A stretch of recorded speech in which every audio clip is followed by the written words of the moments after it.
What if I told you there is a barndominium design so smart, so rooted in American history, and so perfectly suited for 2026 living that most builders are quietly calling it the next big thing in affordable home construction? It is called the Dogtrot Barndominium with a basement, and by the end of this video, you will understand exactly why this design is turning heads across the country, what it actually costs to build one, how the basement changes everything about the way this home functions, and the one design mistake that almost every first-time builder makes that ends up costing them tens of thousands of dollars. Stay with me, because I am going to break all of this down section by section, and the details in the middle of this video are the ones most people skip that could save or cost you your entire budget. If this channel helps you think smarter about building and designing your home, hit subscribe right now and tap the bell so you never miss a video. We put out honest, research-backed content on affordable home design every single week, and this community is growing fast. Understanding the Dogtrot concept. Before we get into basements and budgets, you need to understand what a Dogtrot actually is. Because most people who search this topic have a half picture in their heads, and that half picture leads to half-baked building decisions. The Dogtrot design is one of the oldest and most practical home layouts in American architectural history. It originated in the rural South and Appalachian regions, dating back to the 1700s. The concept is beautifully simple. You take two separate living structures, typically two cabins or two large rooms, and you connect them with an open-air breezeway running straight through the middle of the home. That breezeway, often called the dog run or the trot, is what gives the design its name. Dogs literally used to trot through it to get shade and cool air on hot summer days. Now here's where it gets interesting for 2026. With energy costs hitting record highs this year and more families looking for passive cooling solutions that do not rely entirely on mechanical HVAC systems, the Dogtrot layout is experiencing a genuine architectural renaissance. The open breezeway acts as a natural wind tunnel. It captures prevailing breezes, channels airflow through the center of the home, and keeps both wings significantly cooler without running an air conditioner at full capacity. In hot southern states like Texas, Georgia, Alabama, and Mississippi, builders are reporting that Dogtrot-style homes can reduce cooling loads by anywhere from 15 to 30% depending on site orientation. When you combine that classic Dogtrot layout with the open-span structural system of a barndominium, you get something truly powerful. A barndominium, for anyone new here, is a home built using post-frame or steel frame construction, originally derived from agricultural barn building techniques. The walls go up fast, the spans are wide, the cost per square foot is generally lower than traditional stick-built construction. Add the Dogtrot layout and you now have a home that is energy-smart, cost-efficient, visually striking, and deeply rooted in American building tradition. Adding a basement to this design is where things get complicated in ways most YouTube videos will not tell you about, and understanding those complications is exactly what separates a dream build from a financial disaster. That is what the next section is all about. Basement design in a Dogtrot barndominium. Let me be direct with you about something. Basements and barndominiums are not a natural pairing, and the industry has spent years treating them like oil and water. Post-frame construction, which is the most common method used for barndominiums, traditionally sits on a concrete slab or a shallow perimeter foundation. It is not designed to transfer loads down into deep foundation walls the way traditional stick-built homes are. So when someone says they want a Dogtrot barndominium with a basement, the very first question any good builder or engineer will ask is, how are you planning to handle that structural transition? There are three primary approaches being used in 2026 to successfully combine barndominium-style construction with a full basement, and each one comes with a different cost profile and a different set of trade-offs. The first approach is the hybrid foundation method. In this approach, the basement is constructed using poured concrete or insulated concrete form, commonly called ICF, walls. The main living structure then sits on top of that basement using a conventional wood or light-gauge steel framing system rather than traditional post frame. The barndominium aesthetic is preserved on the exterior through metal roofing, metal siding, and the wide-open spans you expect from barndominium design, but the structural core is more conventional. This is currently the most popular approach for Dogtrot barndominiums with basements because it is buildable by a wider range of contractors and passes code more easily in most jurisdictions. The second approach is full post frame with a walkout basement on a sloped lot. If your land has natural grade change of at least 4 to 6 feet across the footprint of the home, a skilled builder can design a walkout basement that takes advantage of that slope. One side of the basement is fully buried, and the other opens directly to grade. Post-frame columns are then anchored into the upper foundation walls. This approach preserves more of the authentic barndominium structural system and can be extremely cost-effective if the land already has the right topography. Many Dogtrot designs suit this configuration especially well because the breezeway can align with the downhill side, creating a dramatic outdoor living space that flows right out from under the structure. The third approach is the engineered steel frame hybrid. This involves using a steel moment frame system for the main structure, which is far more compatible with deep foundation systems than traditional post frame. The cost is higher, typically 20 to 35% more per square foot for the structural package, but the design flexibility is significant. You can build wider spans, taller clear heights in the basement, and support heavier loads with more predictability. Now here is what most people do not realize about the Dogtrot layout specifically when it comes to the basement footprint. The open breezeway in the middle of the home creates a structural gap. You cannot simply pour a full rectangular basement footprint and call it done. The basement must either follow the footprint of each wing separately, creating two distinct basement areas connected by a passage below grade, or the basement must span the full width beneath both wings and the breezeway using a unified foundation system. Each option has implications for cost, drainage, waterproofing, and how the basement space actually functions as living or utility space. This design decision alone can swing your basement budget by $30,000 to $80,000 depending on square footage and site conditions. And that brings us perfectly to the cost breakdown, which is where I see more people make catastrophic planning mistakes than anywhere else in the entire build process. What a Dogtrot barndominium with basement actually costs. In 2026, I want to give you real numbers here, not the best case scenario figures that make builds look cheaper than they are on paper and then blow up in the field. In 2026, the national average cost to build a barndominium using post-frame construction, not including land, runs between $130 and $220 per square foot for a finished home. That range is wide because it depends heavily on your state, your site conditions, your finish level, and the complexity of your design. A Dogtrot layout, because it involves two separate wings and a covered breezeway, adds complexity. You can generally expect a 10 to 18% premium over a simple rectangular barndominium of the same total square footage, because you have more exterior wall surface area, more roofline complexity, and the breezeway requires its own structural and roofing details. Now add the basement. A full basement using ICF construction currently runs between $35 and $65 per square foot of basement area in most markets, not including the finished interior. If you want a finished basement with flooring, drywall, lighting, and HVAC, add another $40 to $70 per square foot on top of that.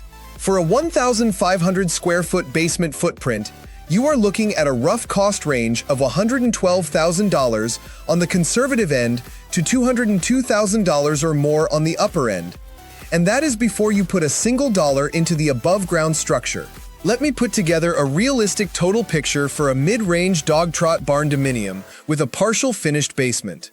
We are talking about a two-wing layout with a total above-grade living area of 2,400 square feet, an open breezeway of approximately 400 square feet, and a 1,200 square foot partial basement. In the Midwest and South, the most popular regions for this build type, a project like that is currently pricing out between $480,000 and $720,000 all in, depending on site prep, finishes, and who is building it.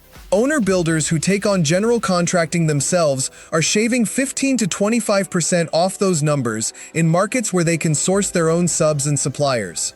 The single most important cost variable that nobody warns you about is site preparation for the basement, combined with the Dogtrot footprint. If your lot is flat, excavating two separate basement chambers beneath each wing while leaving the breezeway area above grade for structural and drainage reasons can require significant earth-moving and waterproofing logistics. Drainage around a Dogtrot layout must be designed carefully because water naturally wants to collect right where your breezeway sits, and that water cannot be allowed to migrate toward your basement walls. Proper grading and French drain systems add between $8,000 and $22,000 on average in 2026 prices. I said there is one design mistake that almost every first-time builder of this design type makes. We are getting to it. But first, I want to walk you through what the interior layout actually looks like when this design is done right, because the floor plan possibilities will genuinely surprise you. Designing the interior of a Dogtrot barndominium with basement. The genius of the Dogtrot barndominium layout is that it forces you to think intentionally about zoning your home. Because you have two separate wings connected by a breezeway, you naturally separate living functions in a way that most single-mass floor plans never achieve. The most popular configuration in 2026 places all the public, social, daytime functions in one wing and all the private, quiet, nighttime functions in the other. The left wing, or primary wing, typically houses the open-plan kitchen, dining room, and living room, along with a mudroom entry and a half-bath or powder room near the breezeway. The right wing, or private wing, houses the primary bedroom suite, secondary bedrooms, full bathrooms, and the laundry room. The breezeway in the middle becomes the heart of the home, functioning as an outdoor living room, dining area, or covered porch that transitions seamlessly between both sides of the house. Families who build this design consistently report that the breezeway becomes the most used space in the entire home. The basement beneath one or both wings transforms the functional capacity of the design significantly. The most common basement use configuration for Dogtrot barndominiums in 2026 includes a finished family or recreation room, one or two additional bedrooms for guests or older children, a full bathroom below grade, a mechanical room housing the HVAC and water systems, and a safe room or storm shelter, which is especially important in tornado-prone states where many of these homes are being built. In some designs, a home office or dedicated studio space is carved into the basement, taking advantage of the quieter, temperature-stable, below-grade environment. If your design includes a walkout basement on a sloped lot, the opportunity to extend the breezeway concept below grade is genuinely exciting. Imagine the above-ground breezeway as your covered outdoor living space, and then directly below it, through the walkout basement door, a covered patio or outdoor kitchen at the lower grade level. You effectively double your outdoor living square footage without adding to your roof footprint. Ceiling heights in the above-grade wings are typically where barndominium owners express their personality most clearly. In 2026, the most requested specifications are 10 to 12-foot standard ceilings in the private wing and 14 to 20-foot vaulted or clerestory ceilings in the living and kitchen areas of the public wing. The Dogtrot breezeway itself is often designed with a shed roof or a gable that aligns with the roofline of both wings, creating a unified exterior profile that reads as one cohesive architectural statement rather than two separate buildings stitched together. Now here is the moment you have been waiting for. The design mistake. The most common design mistake and how to avoid it. The single most common and most expensive mistake made by first-time Dogtrot barndominium builders who add a basement to the design is this. They treat the breezeway as dead space in the foundation plan. They excavate only under the two wings and leave the ground under the breezeway completely undeveloped, without accounting for what happens to drainage, soil stability, and structural load paths in that middle zone. What happens is that the soil under the unexcavated breezeway section behaves differently than the compacted, properly graded soil around the basement perimeter walls. Especially after heavy rain cycles or in regions with expansive clay soils, that middle zone can shift. Over time, this creates differential settlement, meaning the two wings of your home settle at different rates than the breezeway structure connecting them. The result is cracking, door misalignment, and in serious cases, structural stress at the connection points between the breezeway roof and the main wing roof lines. The fix is not expensive when you plan for it up front. A qualified geotechnical engineer needs to evaluate your soil profile before design is finalized. The foundation plan for the breezeway zone must be coordinated with the basement foundation plan for both wings, so that all three sections of the foundation system are behaving as a unified structure under load. Many builders now run a shallow concrete grade beam beneath the breezeway slab to tie the two basement perimeter walls together and prevent independent movement. In 2026, this coordinated foundation design adds approximately $6,000 to $18,000 to the foundation budget, but prevents problems that can cost 10 times that amount to fix after the fact. The second most common mistake is undersizing the HVAC system for the Dogtrot layout. Because the breezeway is open to the exterior, it creates a unique thermal boundary challenge. The two wings are conditioned spaces, but they are not directly connected by interior walls. Each wing needs to be treated as a semi-independent HVAC zone, especially if you are building in a climate with cold winters. Builders who run a single system trying to heat and cool both wings simultaneously without zoning controls consistently report comfort complaints and high utility bills in the first year of occupancy. Mini-split systems with zone control or a dedicated variable speed heat pump per wing are the solutions most HVAC engineers are recommending for this layout in 2026. The regulatory landscape you need to know. This section is short but critical. Dogtrot barndominiums with basements are sitting at the intersection of three different building typologies: post-frame construction, residential basement requirements, and non-rectangular floor plans. And not every jurisdiction handles that intersection gracefully. In 2026, the International Residential Code, which most U.S. counties follow with local amendments, does not specifically exclude barndominium or post-frame construction from residential classification. However, some counties still classify metal-sided or post-frame structures under agricultural or commercial code, which affects everything from your permit fees to your ability to finance the home through conventional mortgage products. Before you buy land or hire a designer, contact your county building department directly and ask whether post-frame residential construction with a basement is permitted under residential code in that jurisdiction. Get the answer in writing. On the financing side, USDA construction loans, FHA one-time close loans, and a growing number of conventional lenders are actively financing barndominium construction in 2026. The basement actually helps you here rather than hurts you, because basements add appraised value in most markets and give the lender more comparables to work with when the appraisal desk is trying to validate your build cost against local market data. The honest verdict. The Dogtrot barndominium with a basement is not a simple build, and it is not the cheapest way into a barndominium. Let me be completely transparent about that. If your priority is the absolute lowest cost per square foot, a simple rectangular slab-on-grade barndominium will always win that comparison.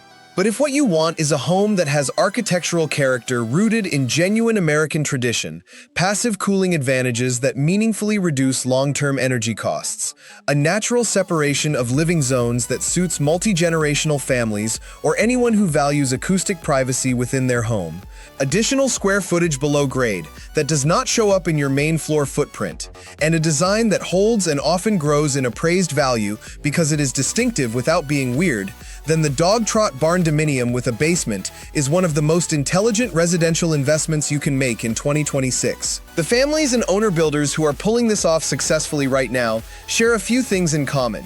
They hire a structural engineer early in the design process, not after they already have a floor plan they love. They get a geotechnical report on their soil before the foundation is designed.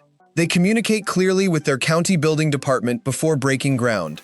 And they budget a 10 to 15% contingency into their total project cost, because complex builds always surface surprises, and having that financial cushion is what separates a build that finishes on time and on budget from one that stalls. If you are seriously considering this type of build, drop your questions in the comments below. Tell me your state, your rough budget range, and what is drawing you to the Dogtrot layout. I read every comment, and I will do my best to point you toward the right resources. If you want to see more content on barndominium design, floor plans, and real cost breakdowns, subscribe to this channel right now and check out the barndominium playlist linked in the description. The information in those videos will save you money and prevent costly mistakes before you ever break ground. Thank you for watching all the way through. I will see you in the next one.